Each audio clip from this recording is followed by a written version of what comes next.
Halo adik-adik semua, balik lagi sama kita nih. Nah, kalau misalnya udah ketemu kita, pasti tahu dong mau ngapain. Ya, hari ini kita bakal memuji nama Tuhan. Nah, pertama-tama kita bakal nyanyi dulu lagu Ku Diberi Kuasa.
Adik-adik, udah semangat belum? Tadi kita udah nyanyiin pujian kan?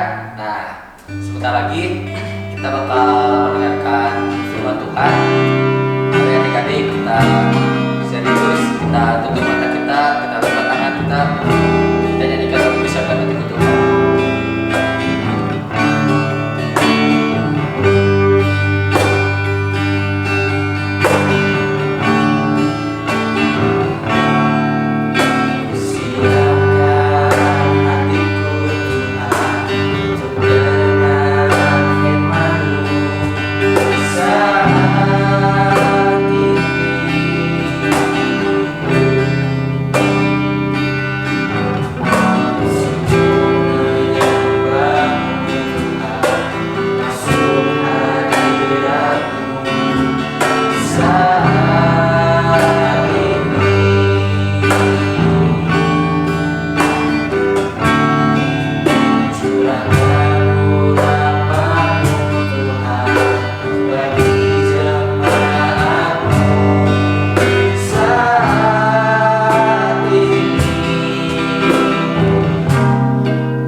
Kau yang tolong Tuhan agar kami dapat duduk diam mendengarkan firman-Mu, dan firman-Mu bisa menjadi sebuah kebiasaan yang tidak pernah luntur dalam kehidupan kami. Terima kasih Tuhan, terima kasih Yesus, Kau yang memberkati, Kau yang urapi kami.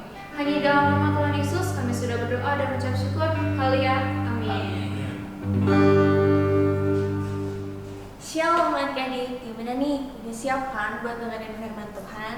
Kalau gitu kita mau duduk manis, kita mau buka telinga dan buka hati kita untuk menerima kebenaran firman Tuhan. Nah adik-adik, judul firman Tuhan hari ini adalah Yesus berbicara tentang doa. Nah, bacaannya diambil dari Matius 6 ayat 1 sampai 15. Nah, adik-adik, kira-kira kalian tahu nggak doa itu apa? Nah, pasti tahu dong.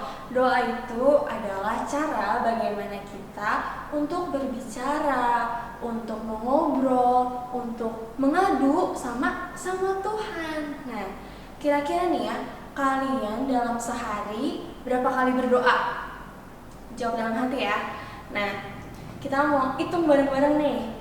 Pas kita pertama bangun, kita pasti berdoa, itu deh 1 kali. Terus udah gitu kita sarapan. Kita sebelum sarapan kita berdoa 2 kali. Terus udah sarapan, kita mau sekolah nih. Walaupun sekarang sekolahnya offline, tapi sekarang sekolahnya online, tetap aja kita berdoa. Mau online, mau offline juga kita berdoa. Udah 3 kali. Udah sekolah, kita nanti makan siang, kita berdoa lagi, udah makan siang, nanti makan malam, waktu malam-malam ya, kita berdoa lagi. Sebelum tidur kita juga berdoa lagi. Jadi ada 6 kali berdoa. Tapi aku harap jawaban dalam hati kalian itu lebih dari 6 kali ya berdoanya. Nah, adik-adik, menurut kalian berdoa itu saat kalian dalam keadaan apa aja sih? Kalian pilih ya. Ada 2 pilihan. Kalian pilih, kalian yang mana nih? Yang A atau yang B? Kalau yang A, kalian itu berdoanya cuman ketika kalian lagi dalam keadaan tidak mengenakan. Kalian lagi dalam keadaan tidak menyenangkan. Contohnya kayak misalnya kalian lagi sakit nih. Kalian baru berdoa, kalian minta Tuhan buat sembuhin. Terus waktu mau bagi raport, karena kalian takut dimarahin sama papa mama kalian yang lagi kalau nilainya jelek, sebelumnya kalian berdoa dulu sama Tuhan. Terus kalau misalnya kalian dijauhin sama teman-teman kalian, baru kalian berdoa sama Tuhan. Itu yang A. Kalau yang B, itu kalian berdoa dalam keadaan tidak mengenakan, tapi juga kalian berdoa dalam situasi ketika kalian lagi senang, ketika kalian lagi dapat hadiah, kalian berdoa. Ketika kalian lagi punya teman-teman banyak, kalian berdoa. Dan ketika kalian sakit, kalian juga berdoa. Kalian yang mana nih? Kalian yang A atau yang B? Nah, adik-adik, kalau misalnya jawaban kalian yang A, yang cuman berdoa ketika kalian lagi dalam situasi tidak mengenakan, coba kalian belajar buat selalu berdoa dalam keadaan apapun. Terus berdoanya gimana berdoanya biar kalau misalnya lagi dikasih hadiah, kita tuh berdoanya harus gimana sih? Nah, adik-adik, berdoanya itu ketika kalian lagi dalam situasi tidak mengenakan, pasti doanya itu awalnya diawali dengan kata, Tuhan Yesus tolong saya, tolong sembuhkan saya, tolong berikan saya kesehatan, tolong berikan saya hikmat. Pasti kalian selalu bilang kayak gitu kan. Tapi ketika kalian lagi senang, coba kalian berdoa dengan Tuhan Yesus, terima kasih. Terima kasih buat nafas kehidupan yang baru. Sekecil apapun yang Tuhan berikan kepada kita, kita harus selalu mengucap syukur. Tapi kalau misalnya lagi di tempat umum ya, aku malu kalau berdoa. Adik-adik, berdoa itu nggak mesti kalian tutup mata dan lipat tangan, tapi berdoa juga dengan kata-kata atau ucapan syukur. Contohnya, ketika kalian dikasih hadiah, kalian tinggal bilang, Tuhan Yesus terima kasih. Itu juga adalah salah satu ucapan syukur atau doa. Nah, maka dari itu kita mau berdoa dimanapun, kapanpun, itu kita bisa. Nah, sekarang pertanyaan terakhir nih. Menurut kalian, kenapa sih berdoa itu penting? Atau kenapa sih berbicara sama Tuhan itu penting? Nah, kalian jawab dalam hati lagi. Oke, kalau misalnya kalian udah punya jawabannya, kalian simpan lagi dalam hati. Tapi buat kalian yang belum nemu jawabannya, aku mau kasih clue nih. Pasti kalian punya temen dong, entah itu di rumah, entah itu di sekolah, entah itu di gereja. Kalian pasti punya teman, punya sahabat yang dekat sama kalian. Dan biasanya apa aja sih aktivitas atau kegiatan yang kalian lakuin sama teman kalian? Pasti kalian suka jajan bareng, pasti kalian suka kemana-mana bareng. Kalau lagi di sekolah nih, pasti kalian jajan bareng. Kalau nggak jajan bareng, kalian makan bekal bareng. Terus mau kemana-mana selalu minta temenin sama teman kalian. Terus kalau kalian punya hadiah nih, dikasih hadiah karena ulang tahun, kan pengen cepet-cepet kasih tahu sama teman kalian, karena pengen cepet-cepet main bareng, ya kan? Nah, tapi kalian bayangin suatu ketika teman kalian itu berubah, teman kalian itu jadi cuek sama kita, sama kalian. Ketika kalian sakit, gak ditengokin, boro-boro ditengokin, ditanyain aja enggak.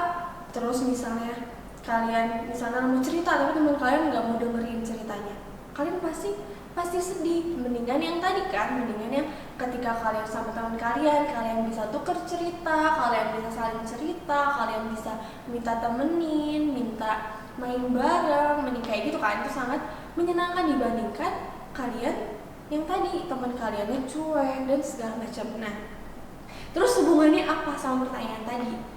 Hubungannya adalah, kalian tahu kan di Alkitab itu Tuhan Yesus bilang sama kita kalau misalnya Tuhan Yesus itu nggak nyebut lagi kita sebagai hamba, tetapi Tuhan Yesus itu nyebut kita sebagai sahabat. Nah, kenapa sih Tuhan Yesus itu pengen nyebut kita sebagai sahabat?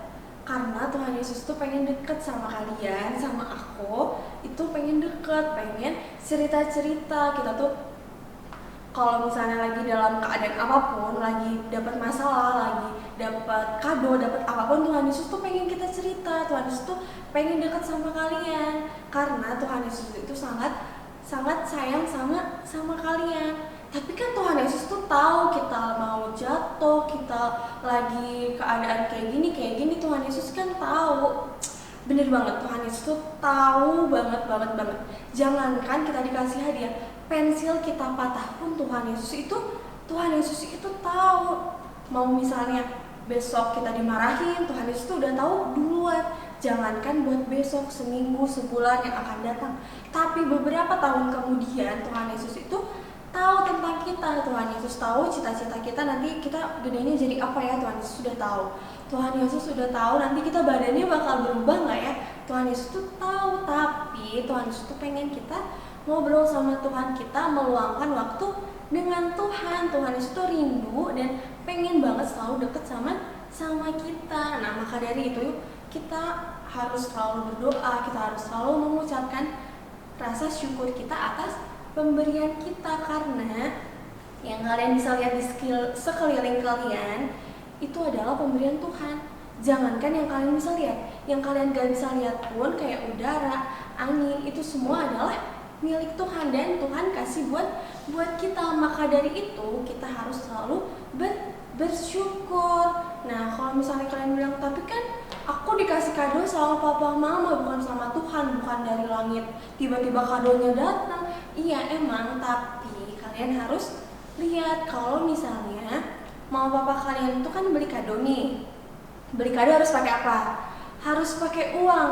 Terus mama papa kalian dapetin uang itu dengan gimana? Apa tiba-tiba uangnya muncul? Enggak, tapi uang itu didapetin dari hasil jerih payah papa mama kalian. Jerih payah hasil kerja papa mama kalian nih. Nah, coba kalian bayangin kalau misalnya papa mama kalian kerja tapi nggak dikasih kekuatan, nggak dikasih kesehatan sama Tuhan Yesus, emang papa mama kalian bisa kerja? Nggak bisa kan? Maka dari itu papa mama kalian bisa dapetin uang itu karena Tuhan Yesus, karena dikasih kesehatan, dikasih tubuh yang sehat untuk bekerja, untuk mengumpulkan uang buat kalian. Nah, jadi itu sebabnya kenapa kita tuh harus banget untuk selalu mengucap syukur sama Tuhan. Nah, adik-adik, kalau kalian bingung doanya kayak gimana, kalian tahu kan di Alkitab itu Tuhan Yesus sudah ajarin doanya sama kita. Apa coba doanya? Benar banget, doa Bapa kami. Nah, sekarang kita mau bahas doa Bapa kami ya, satu-satu. Kalimat pertama, Bapa kami yang ada di surga, dikuduskanlah namamu. Artinya apa sih? Nah, saat kita berdoa, kita tuh berdoa sama siapa? Kita harus sebutin kita mau berdoa sama siapa. Sama ketika kayak kalian manggil teman kalian. Pasti kalian manggil teman kalian dengan nama dong. Nggak mungkin, nggak mungkin kayak gitu. Nanti nyautin semuanya dong yang ada di situ. Nah, makanya kita nyebut nama teman kita. Misalnya, Dexon, kamu lagi bekal apa? Kamu lagi makan apa? Misalnya gitu. Terus, Valen, kamu lagi main apa sih? Terus misalnya, Elizabeth, kamu lagi gambar apa? Pasti kita selalu bilang namanya dia duluan kan. Nah, sama ketika kita berdoa, kita juga nyebut Bapa kita yang ada di surga, yang selalu rindu dan selalu memperhatikan kita. Nah, lalu dikuduskanlah namamu, artinya jika kita mau menyebut nama Bapa kita itu nggak boleh sembarangan karena Bapa kita adalah kudus. Nah, oke, kalimat selanjutnya, Bapa kami yang ada di surga, dikuduskanlah namamu, datanglah kerajaanmu, jadilah kehendakmu di atas bumi seperti di surga. Maksudnya apa ya? Jadilah kehendakmu di atas bumi seperti di surga.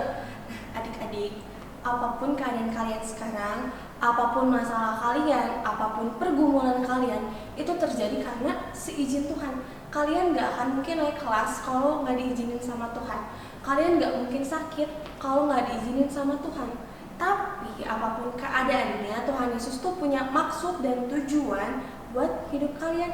Dan pastinya maksud dan tujuan itu adalah yang baik-baik. Nah, oke, selanjutnya, Bapa kami ada di surga, dikuduskanlah namamu, datanglah kerajaanmu, jadilah kehendakmu di atas bumi seperti di surga. Berikanlah kami pada hari ini makanan kami yang secukupnya. Nah, adik-adik, kita tuh sering merasa aku tuh pengen makan ini, tapi kenapa sih mama masaknya ini lagi, mama masaknya ini lagi?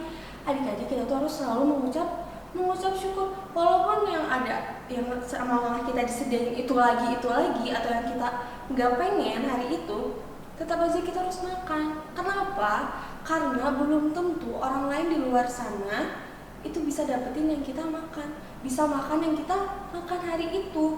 Dan jangan lupa, ketika kita udah punya makanan, ketika kita bisa makan, kita jangan lupa buat selalu doain teman-teman kita, semua saudara-saudara kita yang belum bisa makan. Kita harus berdoain mereka supaya mereka bisa makan. Oke, selanjutnya, kami ada di surga, dikuduskanlah namamu, datanglah kerajaanmu, jadilah kehendakmu di atas bumi seperti di surga. Berikanlah kami pada hari ini makanan kami yang secukupnya, dan ampunilah kesalahan kami seperti kami juga mengampuni yang bersalah kepada kami. Nah, maksudnya adalah minggu kemarin kalian belajar tentang apa? Masih inget gak? Tentang kaidah kencana. Kaidah kencana itu apa sih?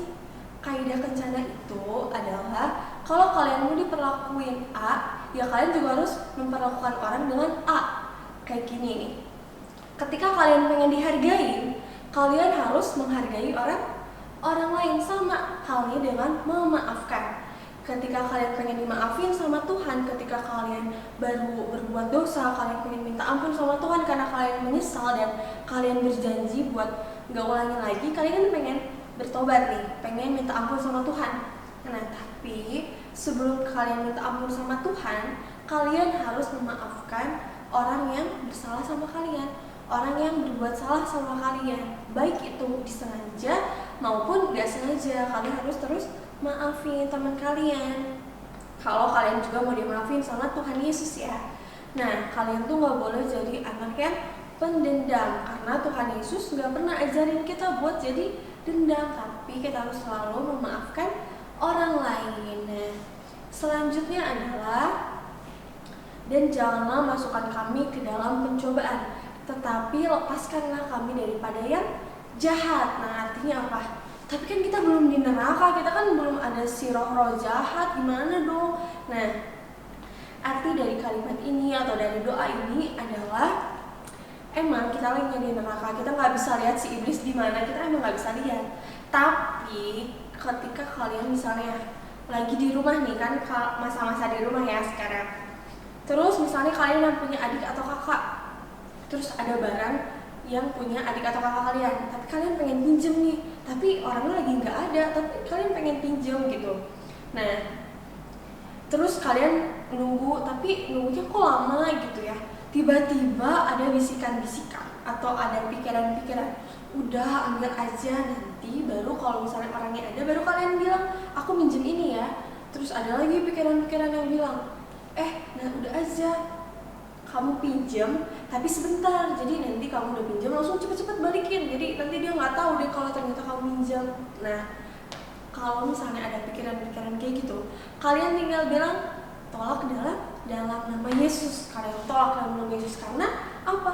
Anak Tuhan gak kayak gitu. Kalau misalnya kalian lagi dalam keadaan kayak gitu yang tadi, kalian bisa tunggu dulu, kalian harus sabar, karena bagaimanapun itu bukan punya kalian. Makanya kalian harus sabar menunggu. Sama ketika kalian di sekolah, kalian pengen lagi ngerjain ulangan nih, terus tiba-tiba ada pikiran-pikiran, udahlah nyontek aja, ntar juga hasilnya sama-sama aja. Jadi kan nanti gak dimarahin mau apa-apa kalau hasilnya bagus karena nyontek. Nah, percayalah, mama papa kalian pasti jauh akan lebih marah ketika tahu kalian dapat nilai bagus tapi nyontek. Karena mama kalian pasti gak mau punya anak yang berbohong, gak mau punya anak yang suka gak jujur. Nah, maka dari itu kita harus selalu tolak dalam nama Yesus pikiran-pikiran kayak gitu, gak boleh ada di pikiran anak Tuhan, oke? Nah, selanjutnya adalah karena Engkaulah yang punya kerajaan dan kuasa dan kemuliaan sampai selama-lamanya. Amin. Nah, itu adalah suatu penutup yang harus kita selalu katakan, karena itu adalah suatu doa yang itu Tuhan Yesus tuh layak gitu. Tuhan Yesus tuh layak buat kita puji, buat kita sembah. Kenapa? Karena Tuhan Yesus selalu berikan yang terbaik buat kita. Jangankan hal-hal besar, Tuhan Yesus aja selalu kasih kita nafas kehidupan. Maka dari itu kita harus selalu memuji dan memuliakan nama Tuhan. Adik-adik, segitu firman Tuhan hari ini. Kesimpulannya adalah apapun keadaan yang terjadi dalam kehidupan kita, kita harus selalu mengucap syukur, dan dimanapun dan kapanpun. Sekarang kita mau berdoa ya. Kita mau tutup mata, kita mau lipat tangan. Tuhan Yesus, terima kasih buat hari yang telah Kau berikan kepada kami. Tuhan, terima kasih untuk selalu mengajarkan kami. Tuhan Yesus, terima kasih untuk selalu ada di samping kami. Terima kasih telah menjadi sahabat kami yang sejati. Tuhan Yesus, kami berdoa buat teman-teman kami. Tuhan, berkati mereka dimanapun mereka berada, berkati keluarga kami juga, berkati mereka dimanapun mereka berada. Tuhan Yesus, kami mau belajar sama-sama untuk selalu memuliakan nama Tuhan, untuk selalu mengucap syukur dalam keadaan apapun. Tuhan Yesus, terima kasih, hanya dalam nama-Mu kami berdoa ucap syukur. Haleluya, amin. Ayat hafalannya ada di Matius 6 ayat 9. Sekian firman Tuhan hari ini. God bless you.